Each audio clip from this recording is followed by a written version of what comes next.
Hello and welcome. I wanted to do a video covering scouts in Assassin's Creed Shadows. That's what we're doing today. You're able to have a maximum of 6 scouts, and if you're wondering how you go about getting that, or if you had any other questions, I'm hoping this video answers them. Scouts are unlocked very early in the game. You get a hold of a couple of scouts, and the first thing you'll be doing with them really is finding some mission locations, if that is something you're focusing on from the get-go. You can see in the top left corner here, we've got some clues of where this next mission is, and we got to use those clues to find where they are, and we use a scout to reveal and pinpoint the location. So I'm just trying to find this location now, and once we're happy, we're gonna dispatch a scout, and if successful, you'll see the objective marker pops up, and that uses one of your scouts. So if you get it wrong and you use another one, or if you use all of them, you can't use no more. You got to refill them by going back to your hideout or one of the safe houses you have across the map. So this is one of the reasons why you want to max out all of your scouts, to give yourself more chances of finding the correct locations. And with more scouts, you can dispatch a higher amount to make the radius bigger, up to 3. Just look at the size of that radius there to cover more ground.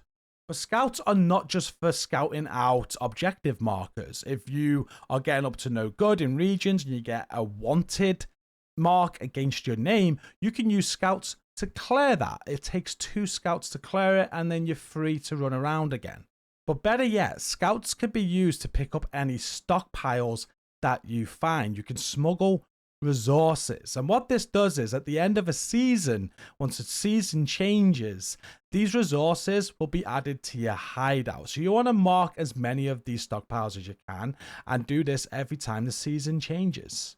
Now, having the maximum amount of scouts quickly is going to be beneficial. So I'm going to quickly explain how you can do that. And we're going to start at our hideout. As soon as you get access to your hideout, the tutorial instructs you to make this building, which is the Kakuriga. And by building this and just having it level 1 is going to acquire a scout.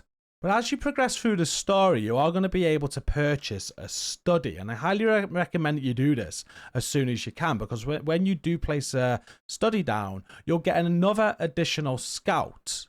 It also reduces search zone for quests by 25%. And at level 2, you get another scout again. And then at level 3, you get another scout. And that will reduce search zone for quests by 60%.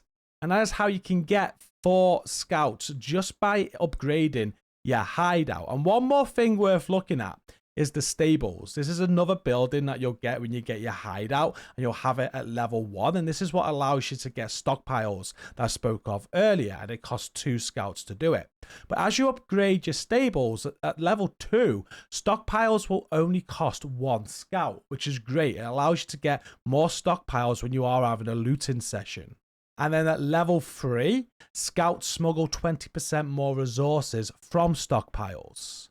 So you want to work on those items as soon as you can and gather the resources needed to do that, because having 6 scouts is important. But right now, we only have 4.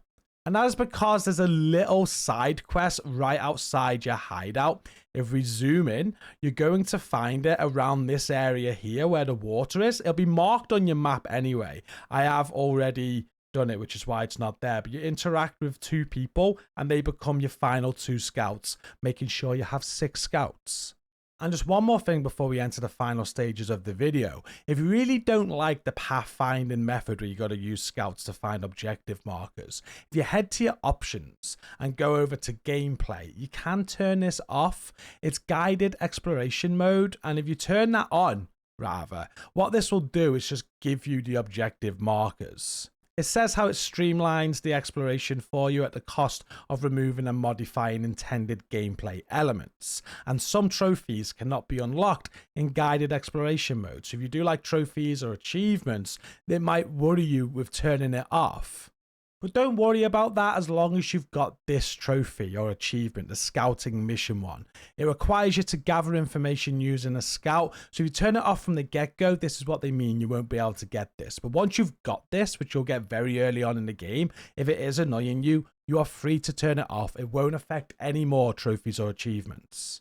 And that does bring us to the end of this video. One final question you might have is, how do you gather resources fast to afford all those hideout upgrades? And the answer to that is contracts. Just complete contracts. These refresh every single seasonal change in game. You can keep on doing these for some fast resources. I've also covered a whole video on how to max out your hideout very quickly with contracts and other methods. So if you do want to watch that, I'll link it on the video now. You can click that and go and watch it. I've also got more videos down below in the video description. Go and check that out. Don't forget to hit like and comment down below to help the algorithm, and subscribe if you want. Thank you for watching. Until next time, take care.